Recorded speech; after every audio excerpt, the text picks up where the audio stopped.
Hey guys, I told you when I did my long play controller review that I would give you updates when I had them. Well, today I've got an update, and I've got a question from one of our viewers that I really wanted to make a video response to. So cue that intro.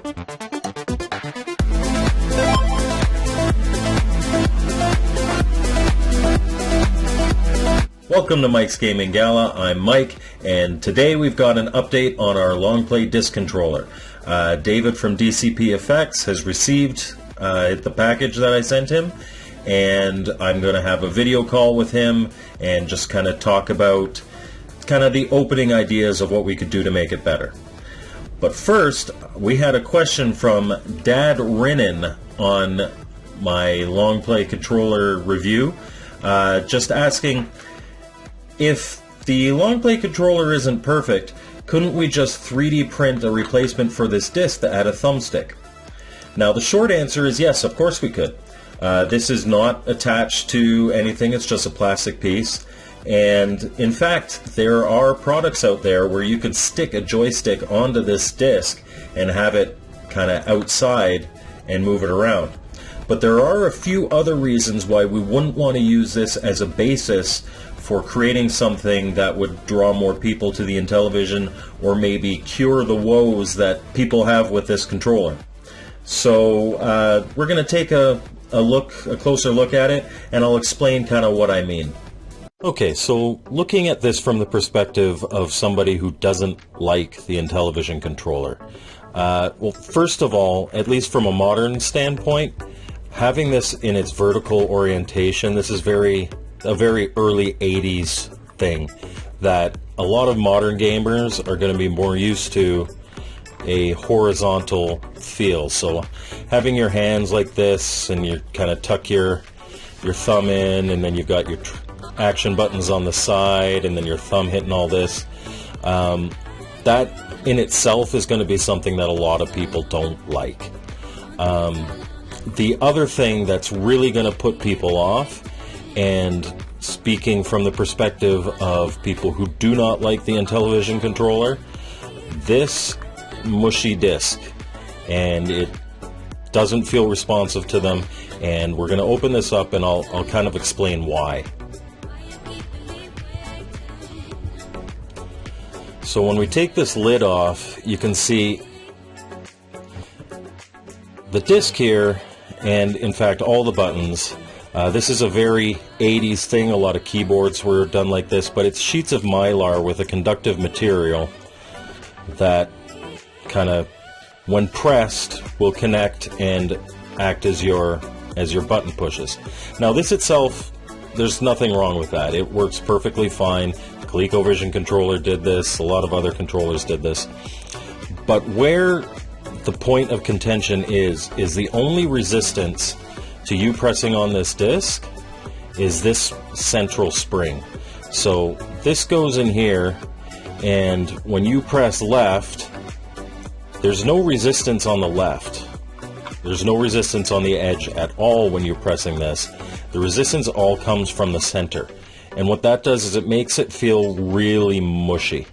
To explain it maybe a little further, if we look at an NES controller, it's got the same kind of issue here where you're just making connections on a circuit board, and it's got the same kind of center pivot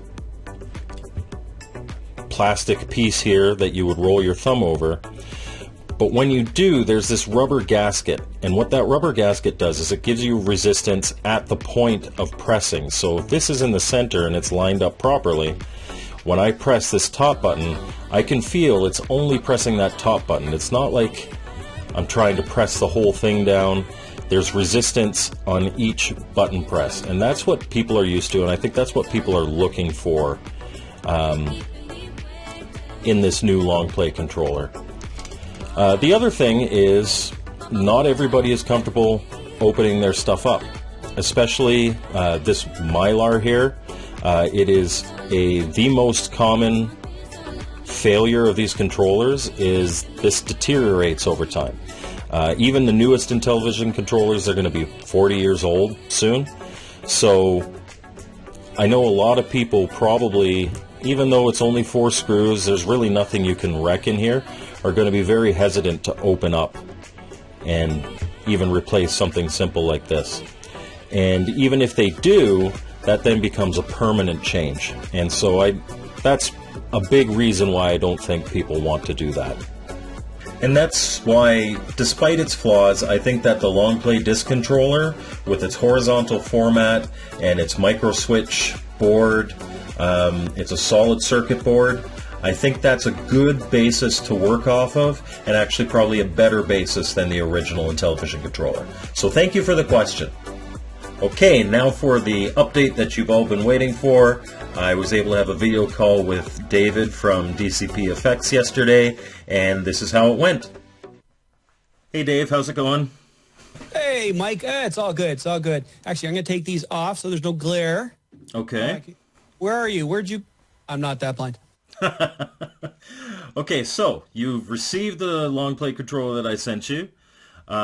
We talked on the phone prior to this. You have a couple ideas. It really comes down to 2 issues that we're hoping to solve. Number 1, the disc and the thumbstick. They're kind of wobbly in there. I think the tolerances, like right now, they just sit on top of the micro switches. And I think maybe even if just the tolerances between them and that top gate were a little less, it wouldn't wobble as much. But the other one, and the big one, was the way that the D-pad sits on the micro switches. So it makes that grinding noise, and it also puts potentially pressure on the micro switches that could detach them from the circuit board and just not be the long play controller that everybody is hoping for. So I know you, on the phone, you said you had a couple ideas. What are your thoughts?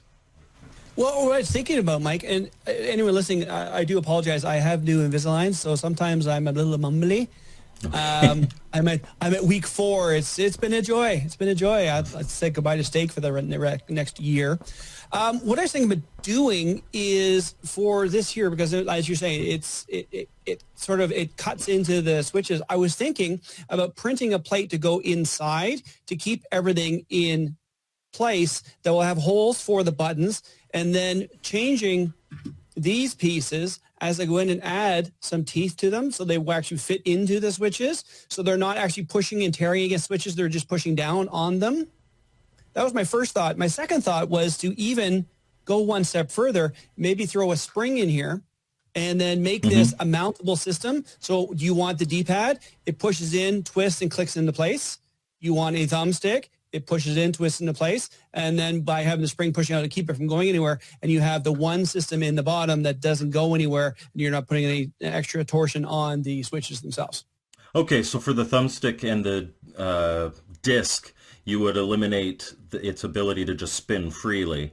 You would make it so that it locks in there. Depends how you design it. You could make it so that these, see this one and the thumbstick, they could spin freely, and so rather than having that they would have like sort of teeth on it, they'd have more like of a rounded tooth that could spin around in it, and then it would be something a little more solid for here. I haven't taken it apart yet. I'm blue skying it right now, and that's what first came to my head when I saw your video taking it apart. I thought if we had a base plate that went around the switches, would keep them from putting a lot of torsion on them, so you're not going to pull one off the circuit board. Well, and I think actually that base plate, if it was a little higher as well, would maybe solve that issue with the tolerances. Exactly. As soon as you said you had a problem with tolerances, the first thing I thought was, well, base plate, and then just bring it up a little bit, and then we modify these. So even by matter of just adding a little extra lip onto here, this is terrible doing it a black thing with a black shirt and with a black. Yes, yeah. I didn't plan this out about doing this. I should have worn like a blue shirt, but you can make modifications to this, and that's easy to do with some calipers, and I could very easily knock one of these out like in 10 minutes in Fusion 360. So that's not my concern. My concern is getting the inside working right, so we don't have any issues with pulling anything off the board.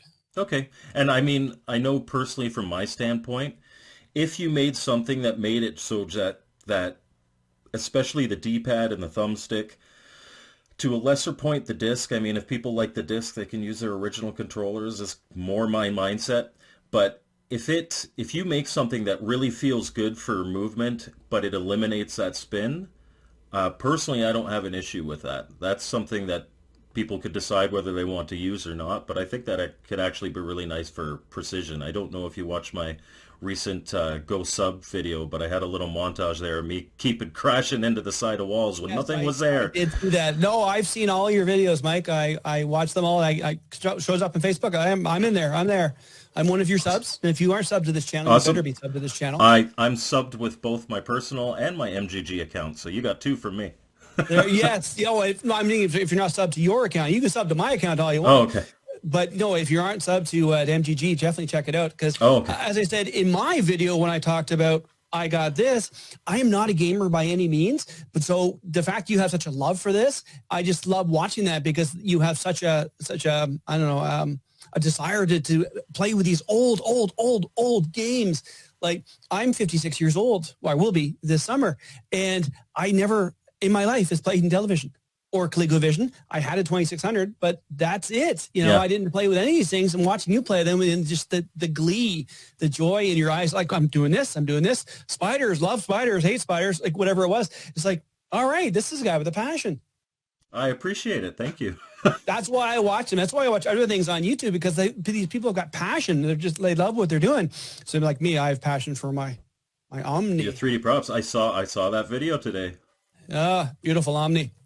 Funny, a good friend of mine from Florida said, I was thinking about this show and this prop on the weekend. I said, well, happy coincidence. Yes, anyway, absolutely. Back to the prop. I think there's some cool things we could do here, and I do agree with you in respect to this not spinning. Who cares? Like, it doesn't need to spin. It doesn't need to spin at all. It really needs to, say, with this one, you don't need to have it spin inside. You just need to get that as you push on it, you need to make sure it hits all those switches at the right time. So I think having a base plate inside, and if you're of that mindset, and this is your controller we're working on, I think I will work towards that goal. So we have a base plate, we have something that keeps them from spinning around, something that sort of locks in together, and then we're good. Whether I make this piece, one we can push in and easy swap out without having to take apart all the time, which I think is a really good idea, because you're talking filament here. Unless you had heat insets in here, you're going to wear out the plastic, which I do have an access for some heat insets. I may swap that out for you and put new ones in here. Cool. There's someone in my building actually makes them, and they found out I was the 3D printer, and they said, can we test some insets with you? Yes, you can. You absolutely can. You absolutely can. Much like 3D printer companies. Can you review one of my printers? Send it to me. Yes, I will. Awesome. Okay, so thank you for the update. We'll keep doing these calls kind of as you go through them, and as you make new videos, obviously I'm going to link to them. The video you made, I believe it was on Friday, where you actually received that controller. I'm going to link in the description of this update, and we'll check in again soon. Excellent. Sounds good. Well, great chat, Mike. Great doing face-to-face again. We haven't done face-to-face in so long, other than the Prop Expo last year. Yes. Yeah. It's nice doing this again. It's, you spend all day typing on Messenger, and you spend all day typing on Facebook. What's talking? You're the second Facebook Messenger call I've had in 2 days, and it's been wonderful. Yes, it's nice. Prop projects. It's working on, this with my my friends in Delta Vega Props. We're actually getting ready to roll this out this quarter, I hope. Wow, nice. So the kits will be coming out soon, hopefully. We have a few more fit and finish to do. We're changing the gridleys a little bit, but we're really, really close. So that'll be will that tricorder have Bluetooth Intellivision connection? Actually, with the featherboards that Adafruit makes, I probably could have Bluetooth functionality. It wouldn't be hard. There's enough space inside. I could. I don't think I will go down that path right now, but I probably could. Awesome. Okay. All right. Well, thanks a lot, Dave, and we'll check in again soon. Sounds good, Mike. All right. Bye. So that's where we are right now. David has the controller. He's got some ideas, and as we get more updates, I'll keep posting these, and every once in a while check in with David and see where we're at and let you know. So thank you again for watching. This was kind of a bonus episode for this week, but we'll see you next time at Mike's Gaming Gala.